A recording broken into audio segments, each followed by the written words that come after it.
নমস্কার বন্ধুরা, আজকে বিতানের বকবকের আরেকটা এপিসোডে আমরা চলে এসেছি। আজকে আমরা কথা বলবো সুরিন্দর সিং প্রযোজিত, অন্নপূর্ণা বসু পরিচালিত এবং সঙ্গীত পরিচালনা জিৎ গাঙ্গুলি, কোয়েল মল্লিক, রঞ্জিত মল্লিক, অনির্বাণ চক্রবর্তী, কৌশিক সেন অভিনীত স্বার্থপর সিনেমাটার ট্রেলার নিয়ে। গতকাল ট্রেলারটা লঞ্চ করা হয়েছে এবং সত্যি কথা বলতে ট্রেলারটা আমি ৩-৪ বার দেখলাম। তো এরকম সিনেমা আমাদের এখানে হয়নি তা নয়, কিন্তু এটাকে এত সুন্দর করে প্রেজেন্ট করা হয়েছে, টপিকটা এত ভালো যে বিয়ের পর বাবা মায়ের বাড়ির ওপর মেয়েটির অধিকার আছে কি নেই, এই প্রশ্নটাকে নিয়ে এই সিনেমাটা গড়ে উঠেছে। যেখানে কোয়েল মল্লিক, তার আগের নাম ছিল অপর্ণা বসু, এবং তার দাদা কৌশিক সেন, সৌরভ বসু। এবার বিয়ের পর অপর্ণা এবং সৌরভের মধ্যে সম্পর্ক যথারীতি ভালো নেই। সৌরভ বসু চাইছে যে গোটা বাড়িটা, অর্থাৎ কোর্টে গিয়ে বলে দিতে হবে যে বাড়ির ওপর কোনো অধিকার অপর্ণা বসুর বা কোয়েল মল্লিকের নেই। সেই জন্য সেখানে একটা সিন রিক্রিয়েট করে, যেখানে সিলের মধ্যে দেখা যাচ্ছে যে প্রথমে ছোটবেলায় অপর্ণা যখন সে বসু ছিল তখন সে তার দাদাকে ভাইফোঁটা দিচ্ছিল কোয়েল মল্লিক, এবং বড় হয়ে যাওয়ার পর যখন ভাইফোঁটা দিল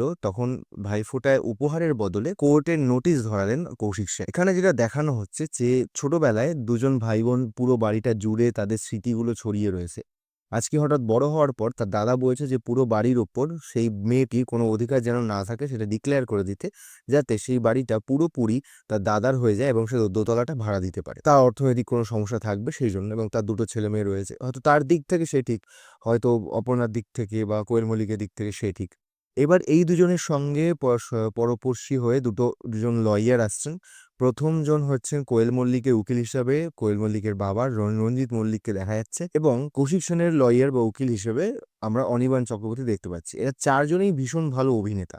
এই ভীষণ ভালো অভিনেতা এবং এর ফলে এই গল্পটাকে আরো সুন্দর করে দেখাতে পেরেছেন। যেটুকু ট্রেলারের মধ্যে দেখা গিয়েছে যে একজন ছাপোষা মধ্যবিত্ত পরিবার দুটো, এবং সেই দুটো পরিবারের মধ্যে একটা টাসেল শুরু হলো একটা বাড়ি নিয়ে, যেখানে আহ যখন অপর্ণা বা কোয়েল মল্লিকের স্বামী কৌশিক গাঙ্গুলিকে বলছে, এই কৌশিক সেনকে বলছে যে তোমাকে ও খুব ভালোবাসে, তখন তিনি বলছেন যে এখন আর ওটা ভালোবাসায় আটকে নেই, এখন সেটা কোর্টে চলে গেছে এবং অনেক দূর সেটা পৌঁছে গেছে। তো এই ভালোবাসা টালোবাসার কথা এখন আর বলে লাভ নেই, এখন যা হবে কোর্টে হবে। এবার সেখানে কোয়েল মল্লিকের ফ্যামিলি বা সংসার কিভাবে এটার সঙ্গে রিয়াক্ট করছে, এবং কৌশিক সেনের সংসার কিভাবে এটার সঙ্গে রিয়াক্ট করছে। কৌশিক সেনের স্ত্রী কোর্টের মধ্যে দাঁড়িয়ে কোয়েল মল্লিককে ব্লেম করছে যে তার সংসার সর্বনাশ হওয়ার জন্য কোয়েল মল্লিকই দায়ী।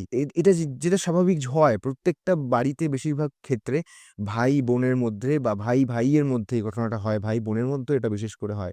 যখন বোন অন্য বাড়ি চলে গিয়েছে ধরেই নেওয়া হয় তার ওই বাড়ির ওপর কোনো অধিকার নেই, কিন্তু সারা জীবনটা ছোট থেকে যখন বড় হয়েছে তার প্রত্যেকটা ঘটনার স্মৃতি তো ওই বাড়ির মধ্যে রয়েছে। তো সুতরাং সেখানে তাকে ভাগ না দেওয়াটা সেটা এক প্রকার সে হয়তো চাইতে পারে জিনিসটা, কিন্তু যদি না চাইলেও সেটা, যদি সে ব্যক্তিগত ব্যাপার থাকে যে না সে নিজে না চাইলো, কিন্তু তাকে প্রেশার করে তাকে জোর করে বলিয়ে দেওয়া যে না এটা তো চাই না বা এটা তো না নিলেও হবে, এই জাতীয় জিনিসগুলো খুব গন্ডগোল, এবং সেটা নিয়েই এখানে করা হয়েছে। ব্যাকগ্রাউন্ড মিউজিক জিৎ গাঙ্গুলির করা, দারুণ শুনতে লাগছে। কোয়েল মল্লিককে দেখতে দারুণ লাগছে, এবং তার সেই যে কি ফ্যামিলির থেকে সে বিলং করে, সাধারণ বাঙালিকে সে রিপ্রেজেন্ট করছে। এবং আমরা যথারীতি জানি যে কোয়েল মল্লিক একজন ভীষণ ভালো অভিনেতা, এখানেও তিনি ভালো কাজ করেছেন, যেটুকু ট্রেলারের মধ্যে দেখতে পেয়েছি আমরা প্রত্যেকটা ক্ষেত্রে আমরা তার অবস্থাটাকে ফিল করতে পারি। কৌশিক সেন, অনির্বাণ চক্রবর্তী, রঞ্জিত মল্লিককে তো আলাদা করে কিছু বলার নেই, তিনি ভালো অভিনেতা, এটা সবাই জানে মোটামুটি পশ্চিমবঙ্গে। তার যেটুকু সিনের তাকে দেখলাম তাকেও বেশ ভালো লেগেছে, যেখানে একটা জায়গায় তিনি বৃষ্টির মধ্যে দাঁড়িয়ে বলছেন কোয়েল মল্লিককে যে আপনাকে কিন্তু কোর্টে নিয়ে গেলে পুরো বেআব্রু করে ঝাঁঝরা করা হবে প্রশ্নবাদ। অর্থাৎ কোর্টে যেটা হয়, একজন আসামি বা একজন সাক্ষী যদি যায় সেখানে, যা বাদী এবং বিবাদী পক্ষ দুজনের একেবারে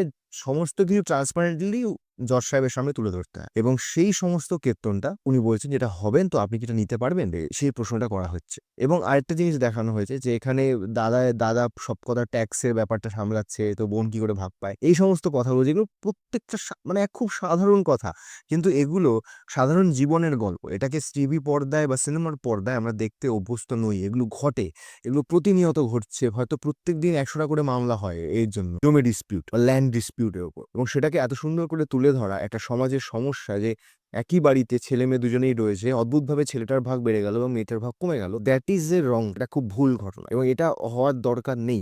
এটা কিন্তু হওয়ার দরকার নেই।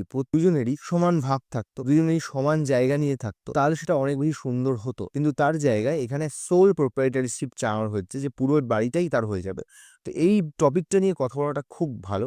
আশা করা যায় সিনেমাটা ভালো হবে। ওনার এই পরিচালকের কোনো সিনেমা আমি সত্যিই আগে দেখিনি, প্রথমবার শুনছি, কিন্তু যা স্টার কাস্ট যারা কাজ করছেন, যারা অভিনেতা-অভিনেত্রীদের যে লিস্ট আমরা দেখতে পাচ্ছি স্ক্রিনে, এবং তারপরে তাদের যে এত সুন্দর করে পোর্ট্রে করা ব্যাপারটাকে, সেটা খুব সুন্দর লাগছে। এখন দেখা যাক এটা কত ভালো হয়। আশা করা যায় ভালো হবে। ২১শে অক্টোবর এটা সিনেমা হলে রিলিজ করবে। আমি তো দেখতে যাবোই, আপনারাও দেখতে যান। আজকের মতো এখানেই রাখছি। নমস্কার।